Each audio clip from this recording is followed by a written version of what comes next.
Over the past few months following Yu's passing, multiple versions of a guest list purportedly related to the gathering have circulated online.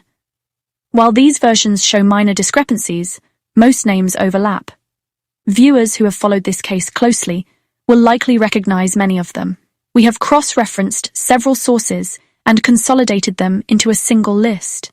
Due to variations among sources, the merged list contains 19 names. As noted in earlier videos, this event was very likely planned rather than spontaneous. From that perspective, the existence of a list should be understood as part of the plan. A name appearing on the list does not automatically indicate physical presence or direct involvement in the events that unfolded. In the next section, we will first examine what the list represents at the planning stage, what was intended or anticipated, before discussing what might have actually occurred. To minimize unnecessary risk and keep the focus on structure, roles, and behavioral logic, we will consistently use code names throughout the analysis. Each individual will be referred to by a code name, along with their inferred role in the incident, professional background, and position within the entertainment industry hierarchy. This table will be shown multiple times. Viewers may pause or take a screenshot if they wish to review it in detail. Without further ado, let's begin. If the list reflects a plan rather than a record, the next logical question is how such a plan would have been executed. To explore this, we examine roles and hierarchy. For context, we present a functional role chart of the planned attendees.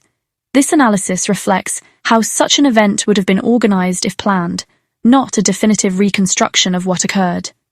The chart illustrates functional roles and execution logic, not legal guilt, and not all listed individuals necessarily acted, arrived, or remained until the end. In this chart, each individual's position corresponds to their standing within the industry hierarchy. While most participants clearly fall into top, middle, or bottom layers, a few occupy roles that straddle the two lower echelons. For example, Turtle and Bog have responsibilities or connections bridging both middle and bottom tiers. Despite this overlap, their primary function, as auxiliary performers or coordinators, remains unchanged. This demonstrates the fluidity within the execution layer, while the overall hierarchy and flow of influence from top to bottom remains intact. What we have outlined is essentially what a disciplined team in the Chinese entertainment industry's grey zone might look like. To assemble and mobilize such a team, no written orders or explicit commands are necessary. Instead, authority operates implicitly, social pressure is pre-arranged, roles are differentiated yet fluid, and over-compliance is expected when the plan is executed, without any overt commands or signals. Thus, even though a plan existed, the critical questions are not who gave the orders, but rather who did what, and why did these roles exist in the first place. The structure that emerges can be divided into 4 functional layers. The top layer consists of signal holders, authority by presence. Their mere presence raises the cost of dissent.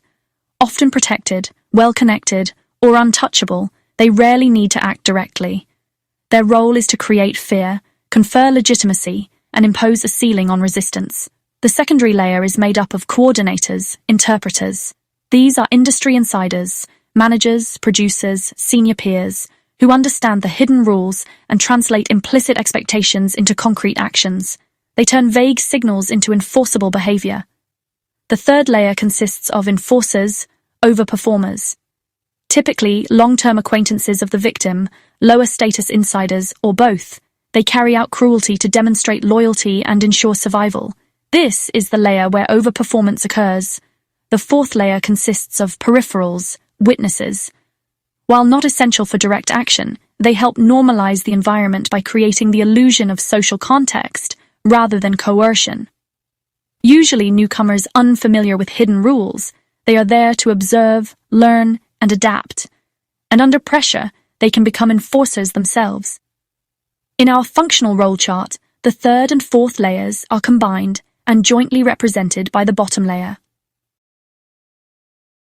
Why was this structure likely planned rather than accidental? A spontaneous event rarely produces such consistent role distribution. A planned environment does. Once we separate confirmed presence from alleged presence, a functional structure emerges, one that resembles a disciplined mechanism because the roles align too consistently to be coincidental. In the next section, we will examine who was very likely present, as indicated by video footage. What unfolded, though it may have seemed random at first glance, reveals, upon closer examination, a deliberate asymmetry. Authority figures set the ceiling of fear and keep law enforcement at bay. Coordinators manage logistics, from transfers to movement. Enforcers escalate cruelty, as reflected in multiple video clips, including those capturing Mira's actions. Witnesses remain passive, providing social normalization. Despite all the premeditation and layered actions, nothing existed on paper. The design became real through careful selection, strategic placement, and the natural alignment of interests.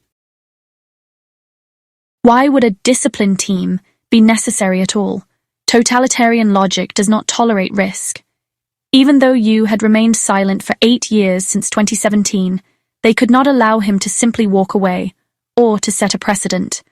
If Yu refused to bend, possessed knowledge that should not be leaked, or could not be physically constrained, the system needed a way to exert control without paperwork, to inflict violence, and enforce obedience without issuing orders.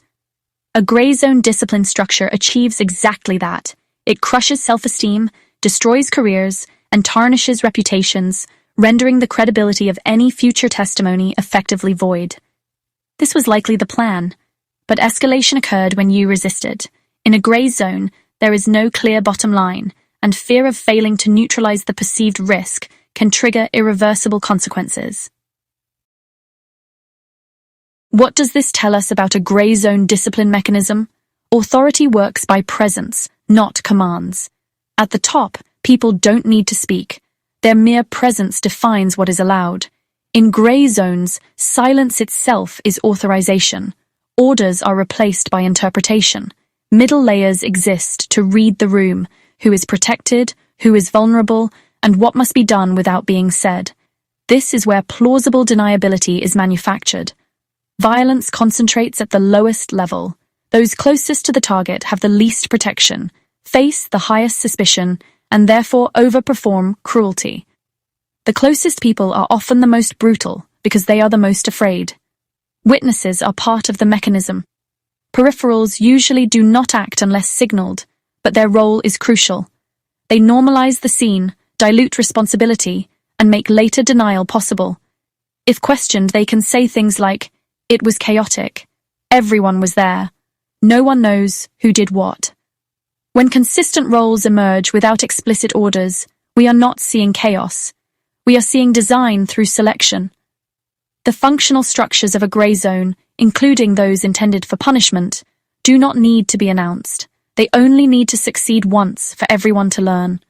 Identifying who was present is just step one. The deeper question is why their roles aligned so perfectly, and why the system needed them to. Before we examine who was likely present, we need to clarify when the event actually ended. Several parties implicitly anchored the timeline to September 11th, but that endpoint does not withstand scrutiny. Weather data, a briefly visible yet quickly deleted death post on September 10th, and the timing of subsequent alibis all suggest that the critical events concluded earlier.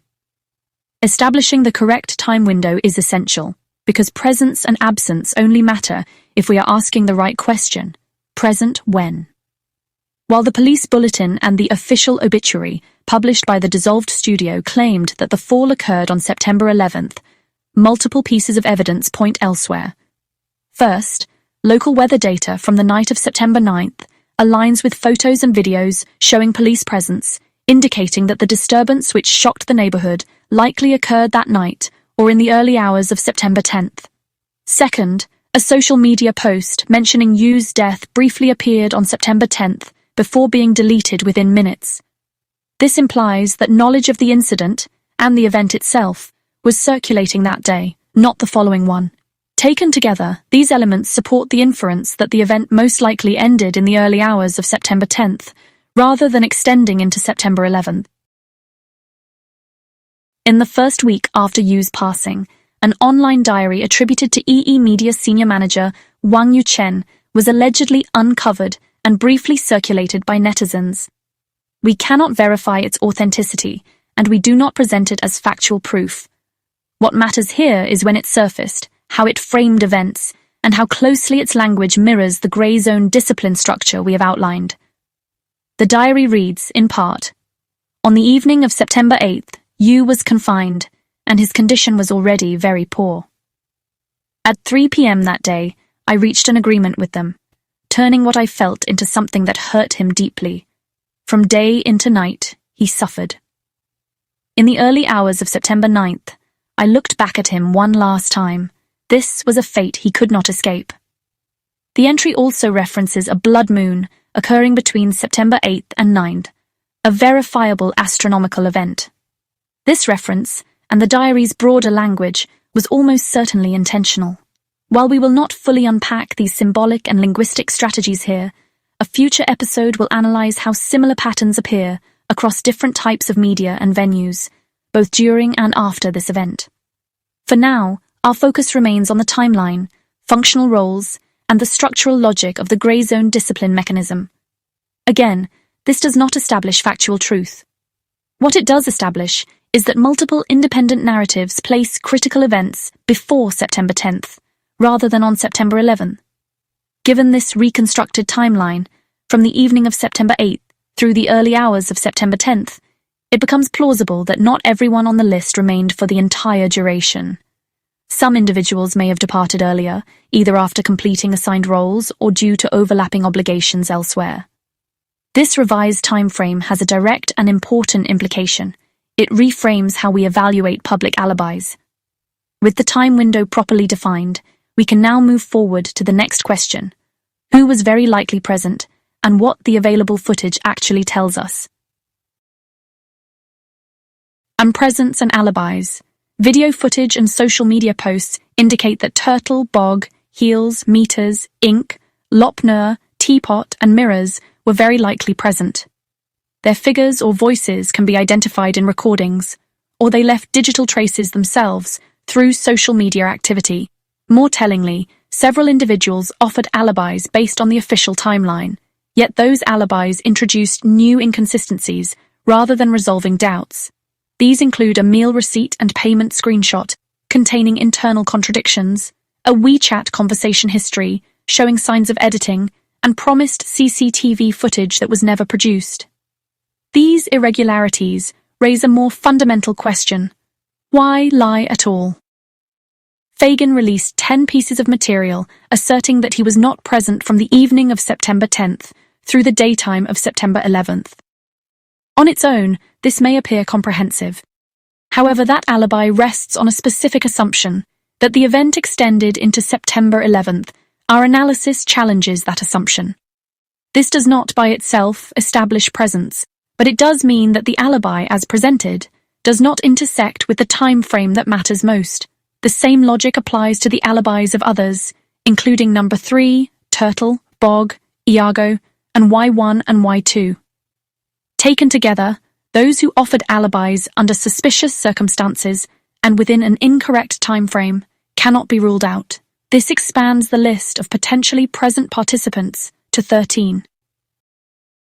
And those who remained silent and were not identified in any footage include number 1, number 2, Terracotta, Donut, Buns, and Afu. The behavior of number 1 and number 2 aligns with that of top-tier elites. No public explanation, no visible self-defense, and no engagement in narrative repair. While this does not prove their presence, it cannot be treated as an alibi either. Crucially, the grey zone punishment structure would still remain fully functional without the other 4, all of whom appear to be secondary-level actors. And it is worth recalling that the original list contained 17 names, while our consolidated version contains 19, suggesting that some individuals may never have been expected to attend at all. With the likely participants and functional roles now outlined, one critical question remains unanswered. Why would so many individuals, across different positions and levels of visibility, behave in ways that aligned so tightly against a single person's freedom? To answer this, we need to step back from individual actions and examine the underlying incentives. What binds this structure together is not coordination alone, but a convergence of interests, financial, reputational, and systemic, that made resistance irrational and compliance automatic. Converging interests. A glance at the network of companies and investments linked to some of the participants reveals how closely their financial and operational interests converge. Even without mapping every detail, the pattern is unmistakable, a tightly interwoven web, one that could easily align against Yu if his actions threatened any part of it. Because these interests were intertwined and potentially jeopardized by Yu's independence, no explicit orders were necessary. Each participant, whether motivated by self-interest, loyalty to the system, or fear of exposure, was already aligned against him. The system did not need to mobilize anyone. The structure itself ensured compliance. The danger Yu faced was therefore not rooted in individual malice alone, but in a self-reinforcing network of incentives and constraints. This supports an interpretation of structural predation rather than isolated acts by a few bad actors. The ruthlessness observed is thus not random. It reflects a deeper fear that Yu's independence or his potential disclosures could threaten entrenched interests. Those at the top were not merely enforcing obedience, they were defending power, wealth, and the secrecy of the systems that protected them. Within this context, Fagin's extensive holdings and stakes across multiple media companies suggest a structural enabling role, a white glove operator, facilitating actions behind the scenes, whether or not physical presence can be established. In the end, this was never just about who was present, who acted, or who stayed silent. It was about a totalitarian system that made all of those outcomes predictable. When power, money, reputation, and fear converge, individual choices dissolve. What looks like cruelty becomes compliance. What looks like chaos reveals itself as structure.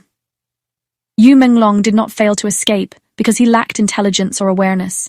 He failed because he was up against the most ruthless predators in the land, and a structural trap designed precisely to serve their greed.